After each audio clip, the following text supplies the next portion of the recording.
Topic 2, Class 2, where we start looking at algebra.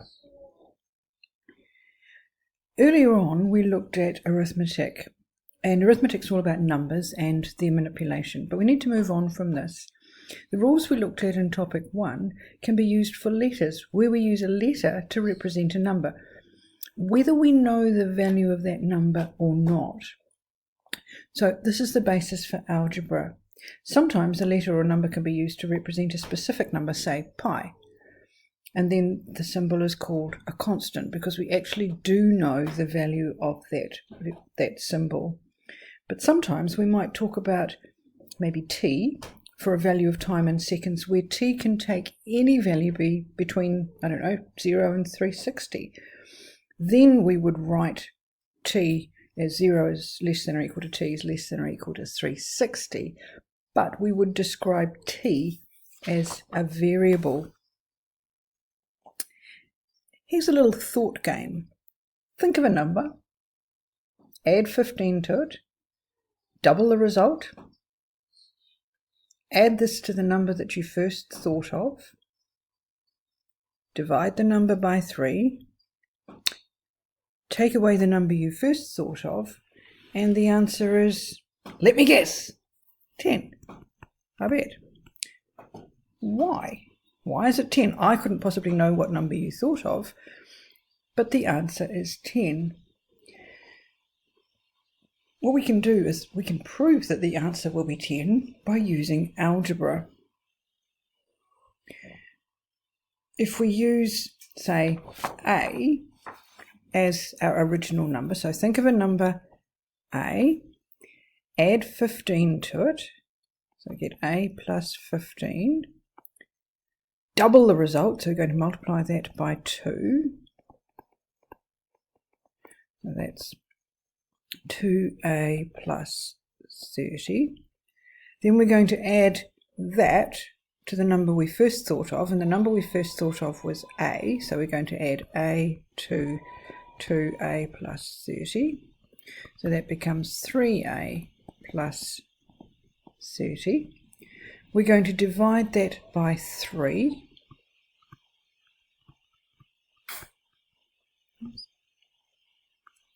so that's a plus 10, and now we're going to take away the number that we first thought of, and guess what? That equals 10. Magic. So an unknown number, something that we don't know, can be represented by a letter of the alphabet or sometimes just a symbol, and then we can manipulate that just like an ordinary number within some arithmetic expressions. And if we're talking about letters and numbers in this way, we're talking about algebra. Let's have a look at some of the rules. We know something like 3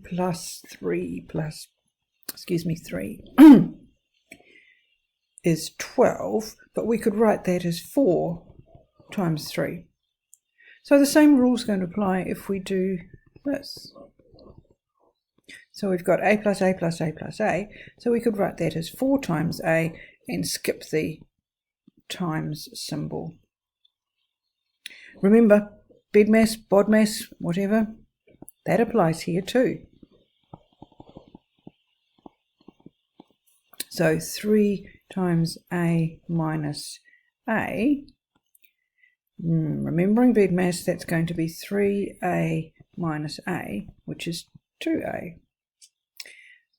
8 times a divided by a means we're going to work from left to right, would give us 8. Then also a times a times a times a times a, for example, we could rewrite as a superscript 5, which we would call a to the power of 5. Now you remember in the first class we looked at using some words that we all need to take the same meaning of. We talked about the sum of, say, a and b, and there would be a plus b. The difference of a and b would be A minus B. The product of A and B would be A times B. Or we could just write it as AB. Sometimes you'll see it as A dot B, just be careful of those. The quotient of A and B would be A divided by B, or A over B. We just have to make sure that B is not equal to 0. And this one is raising, we talk about it as raising A to a power. In this case, it's 5. So in that puzzle that we just looked at, A represents an unknown number, but it's a constant because you knew what it was. If we don't know what it was, if it could be a collection of numbers, then we talk about variables, where the value can change.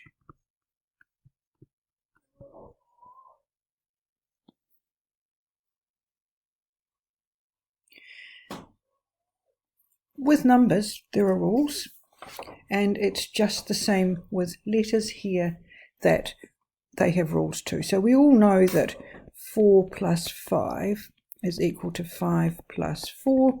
It's the same with letters. It's the same in algebra.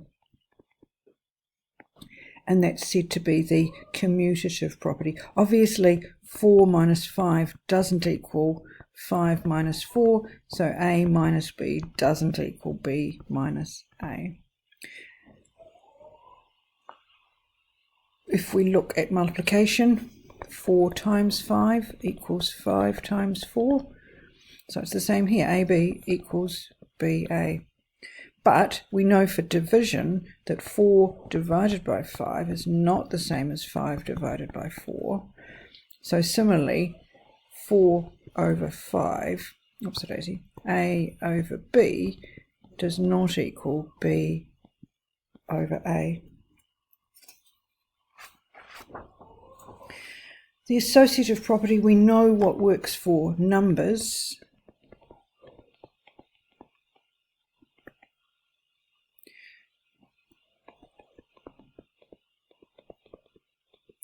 That's an example of that. So if we had x plus y plus z, we could write x plus y plus z. That's the associative rule. Similarly for multiplication,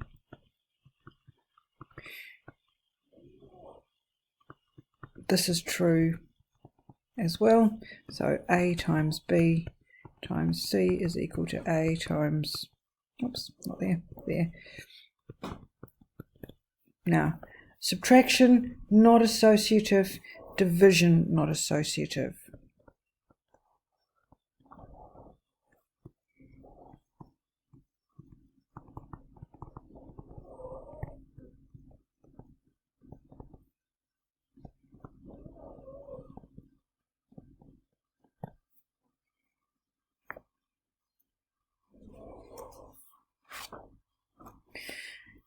For numbers, we know that 4 times 3 plus 5 is the same as 4 times 3 plus 4 times 5.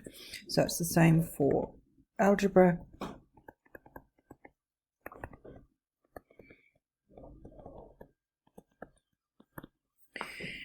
As I mentioned a minute ago, BODMAS applies here as well, or BEDMAS,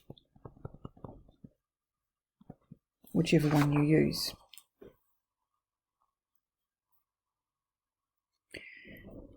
Substitution is one of the really big things that engineers do, putting values into a number. We might talk about evaluating. That just means find the answer, find the numerical answer. A formula's a fact. Formula talks about a fact.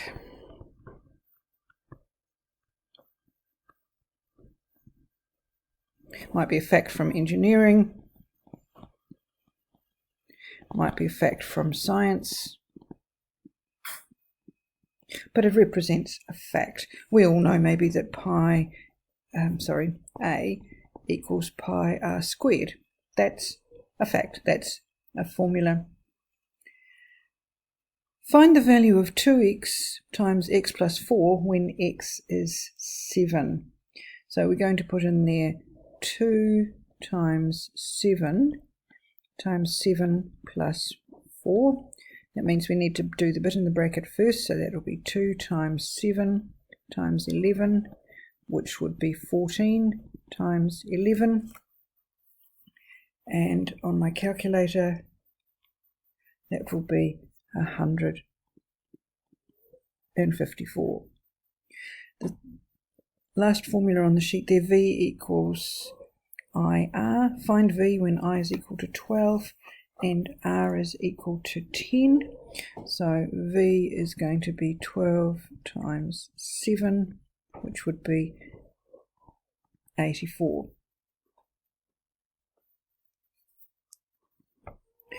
What about finding the area of a circle when the radius is 2 centimeters? So the area is pi r squared. So we would say that's equal to pi times 2 squared. And if I use my calculator, a bit over 12.5.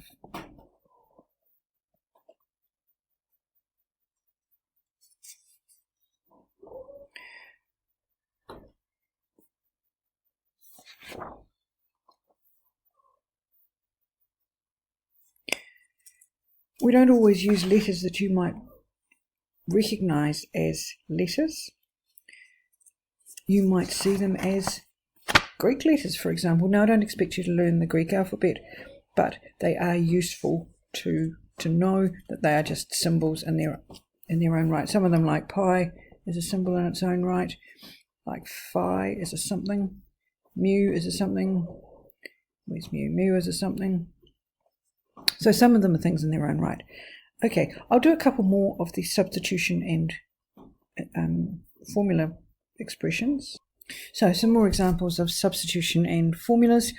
Here's one here where we need to find 2 pi times the square root of L over G. So that would be 2 times pi. Pi would be the button on your calculator because it's not actually given to you.